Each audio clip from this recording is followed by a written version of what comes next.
So, very good evening, friends. Meeting again in the session of Robert's philosophy, and we are discussing the remedy reactions. And today we are on concluding part of this remedy reaction.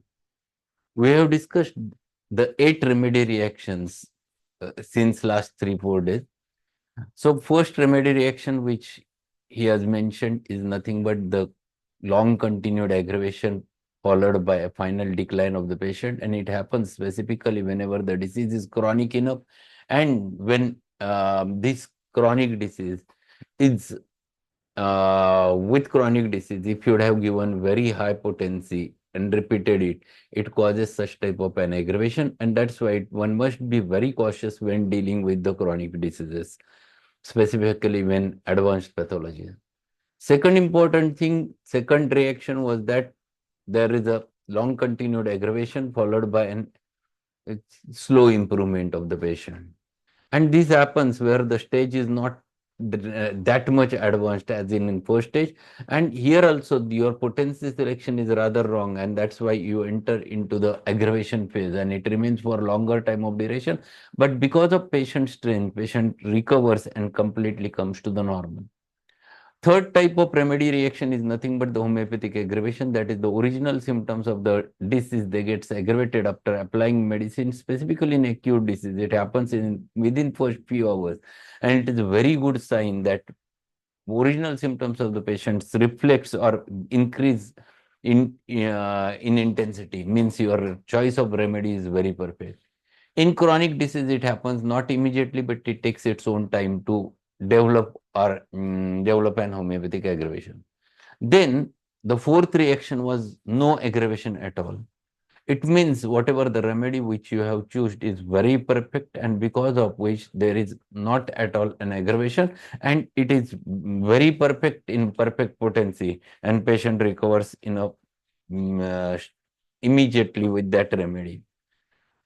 Fifth aggravation, which he has mentioned, there is first amelioration followed by a long continued aggravation, and this happens if your remedy selection is wrong, specifically when the disease is chronic enough, but you have selected a very superficially acting remedy or acutely acting remedy. Then such a thing happens that patient temporarily feels better and followed by an aggravation. It happens many times. Many times in our cases, if we don't look towards the depth of the remedy. Then the sixth remedy reaction, which we have discussed, that is too short a period relief of symptoms that happens to be there again in such cases where there is a palliative effect happens. Your remedy selection is very acute and patient's pathology is much advanced. And that's why patient never gets completely recovered under the action of it, and patient temporarily feels better. Sometimes it happens, it might be because of obstacles in the process of recovery. The patient consumes some coffee, or patient consumes tobacco, he does the drinking, he does the smoking, and the action of the remedy is hampered. Or if patient consumes, even a patient utilizes camphor in his house, it can reduce the action of the remedy or disturb the action of remedy. Then seventh remedy reaction, which we have discussed, there is full-time amelioration of the symptoms without its special relief to the patient. And this happens when advanced pathology, where pathology is recovered, but it has led to fibrosis or very small part of the human being which has remained, which has, and because of which patient, even though his symptoms disappeared, but he doesn't get that strength, and this is a unrecoverable stage, because of which patient feels relief of the symptoms, but it not special improvement, or he never feels that complete relief is there. And generally these are the advanced pathologies which are become fixed, and because of which patient never gets absolutely healthy. And last remedy reaction, that is eighth remedy reaction, which we have discussed in last lecture, that is there are certain group of patients who proves each and every remedy given to them, and those are commonly an idiosyncratic individuals who used to prove each and every remedy whatever is offered to them. These 8 remedy reactions, which are mentioned over there are according to the sequence in Kent's philosophy as well as Robert's philosophy.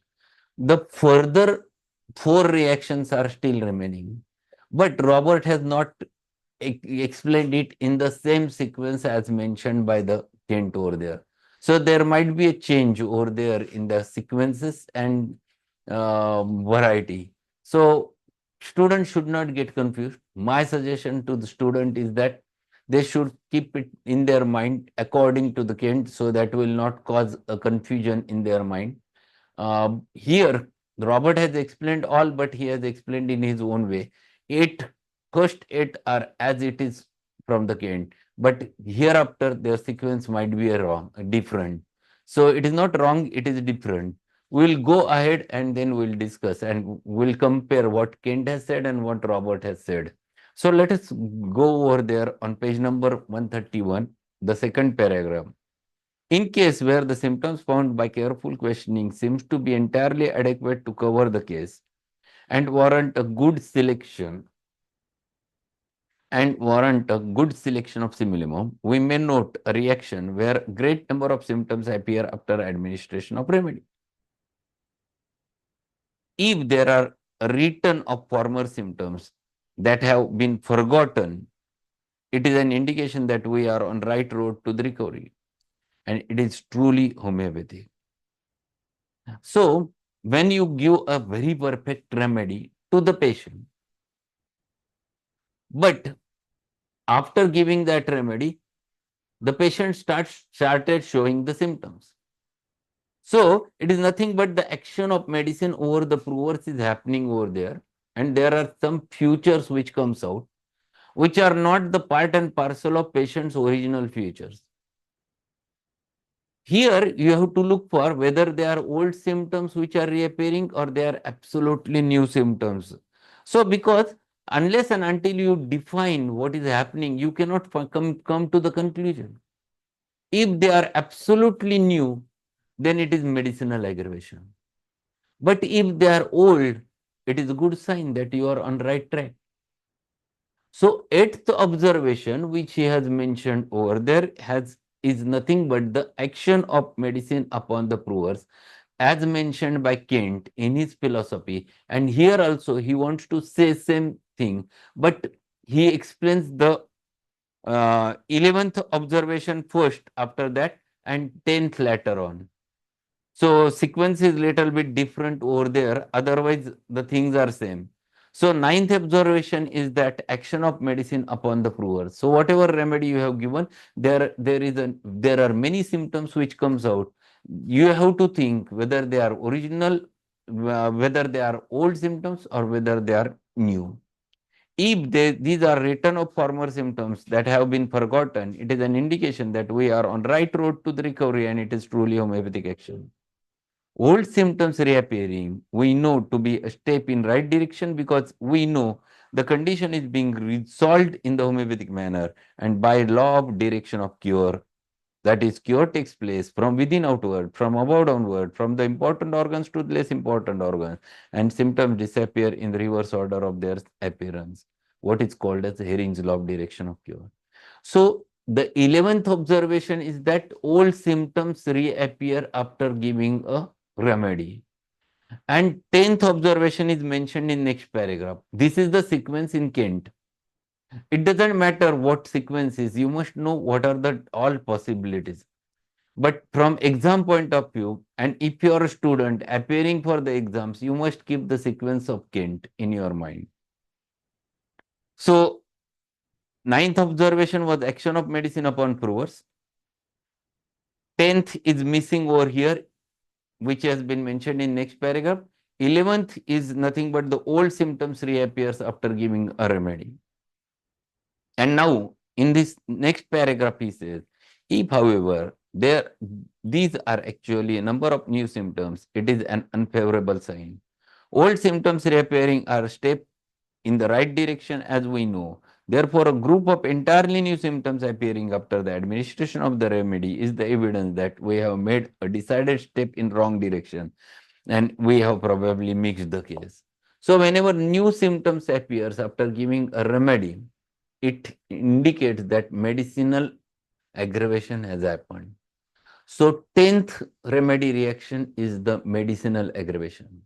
And when medicinal aggravation happens, you must know that your remedy selection is absolutely wrong. But if those symptoms which reappear and which appears over there are part and parcel of patient's old condition or which was forgotten a way back, and it is, yeah, those are old symptoms reappearing, you are with the Hering's law of direction of cure and you are on right path. So after the ninth observation, you have to decide whether it is 10th or 11th. If it is 10th, medicinal aggravation, your choice of remedy is wrong. If it is 11th, the old symptoms reappear, it means your choice of remedy is correct. And this decides what to do ahead. If your old symptoms are reappearing, you have to just wait and watch, let it appear. That will be a very good thing. But if there are new symptoms which are appearing, then you have to stop the remedy. And second important thing, if it is not of a severe character, then you don't have to disturb, they will get vanished. But if it is of severe character, then you have to antidote that remedy. And question arises, which is the antidote? One student has asked me, sir, what antidote shall I give? Best antidote for treating patient when wrong direction is taken place or when medicinal aggravation happens is always a coffee. A strong coffee antidotes the action of medicines very commonly. Second important thing, that there are specific antidotes written, but in dynamics, you cannot directly antidote the action of medicines with the dynamic medicine. This is my consideration or understanding about the dynamic. So better solution is always to give a patient very strong remedy, a strong coffee to the patient that will antidote the action of the remedy. So now he further goes, we occasionally find another class of reactions after administration of the remedy. In these cases, too, we find the appearance of new symptoms after the administration of the remedy. But the first place, these cases offered few symptoms for an adequate prescription. It is usually possible to get a complete symptomatic picture of the case if we take necessary amount of care in the taking the case. But we don't occasionally meet cases where there is little presented in the way of symptoms, or the symptoms presented have little in the way of modifications as to modalities and concomitants upon which to base a satisfactory analysis of the case. Hahnemann deals with such cases in Organon, paragraphs 172 to 82. In these conditions, where even most careful case taking fails to reveal an adequate basis for prescription of the simillimum, we make it find that if few symptoms are sufficiently well marked, a remedy may be selected which will either eliminate the marked symptoms found in first consideration of the case with consequent general improvement, and there will be a development of more symptoms. So, if your remedy is wrong or partial simillimum, so new symptoms which appear, they are not of a severe character, but they are there along with few original symptoms. Then you take a new totality and go ahead with new totality. And if you get very clear remedy at that level, you can cure the patient. And this is how to tackle the case instead of directly antidoting. Only and if and only the medicinal aggravation is of a too strong character, then and then antidote is necessary. If it is not of a severe character and there are appearances of the symptoms, new symptoms, then you have to make new totality. The original symptoms which are remaining over there and the new symptoms which are appeared, find it out a new totality and find it out a remedy for the patient, and you have to go ahead with that. So this is a solution for this medicinal aggravation which he has mentioned over there. So we have learned 11 remedy reactions up till now. And what he says further, if there has been a general improvement, the first remedy was homeopathic to the case and not alone to few symptoms presented on the first consideration. In the second instance, first remedy was probable one of the group of similars and it has served to bring the light to the light the other formerly hidden symptoms which were a definite part of the case. It has unfolded the case to us. In this instance, then closely related remedies to the first one administered will probably contain among them a minimum which will be a remedy to cover and assist most in curing the complete case. So this is the way how to go ahead. If you have selected partial minimum and new symptoms appears, then you have to think about new symptoms plus old symptoms, and you have to go ahead with the new totality. And generally, when we are dealing with the chronics, where the symptoms are hidden and very few symptoms are present, we have to follow this track. And this is common thing which happens. Don't consider that you have not got the remedy on day one. Even after practicing 35 years, I myself many times goes with this method, because whatever is available, that with that we have to approach. So sometimes it might be partial simillimum. Even though it is partial simillimum, only thing is that you should not be aggressive enough in repeating the doses, so that new symptoms which appears, then you have to again reform the totality and go ahead with the new totality to achieve the cure. Sometimes it happens in second prescription, sometimes it happens in third prescription, sometimes even in sixth. That's what Kent has also said, and that's what I also used to say. So this is the way when you deal with the cases which have very few symptoms, that is one-sided cases. And then he further said, even in these observations, we must be very careful to consider whether we have administered a similar remedy that has unfolded the case to us, and whether our selection has been so far from the similar that we have merely mixed the case. These states are progressive, ever developing, deeper and deeper manifestation. Disease is destruction, cure is construction develop. Cure is always centrifugal, as the growth is always centrifugal. So, cure always takes from within outward. Cure always takes place from above downward. Cure always takes place from organs of greater importance to the organs of lesser importance. But after giving a remedy, if your patient is going in opposite direction, that is, his disease is transforming from less important organ to more important organ, then you must keep it in your mind. Your remedy is absolutely wrong and patient is going in wrong direction. That is the 12th observation of remedy reaction. Symptoms takes wrong direction. That is what is the last remedy reaction is there. And that's why the Herring's law of direction of cure, you have to follow when you observe the remedy reaction. And if they are going in wrong direction, then you must be very careful of treating them. And what he says to conclude the chapter, by careful observation of symptoms before selecting remedy and by careful observation of reactions after administration of the remedy, we may have assurance that comes from an intelligent comprehension of our work, and we can know we are making satisfactory progress in each and every individual case. So here he completes the chapter of remedy reactions. My suggestion to all of you must add over there in the that 12th observation is symptoms takes wrong direction.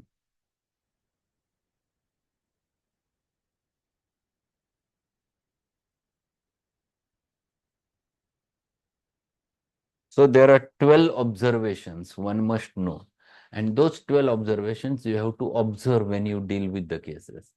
If you are watchful and careful in taking the follow-ups, then you are quite confident in prescribing or going for second prescription.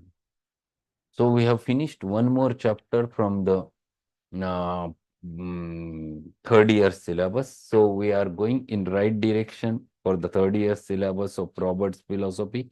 Next time we have to start with the chapter drug proving.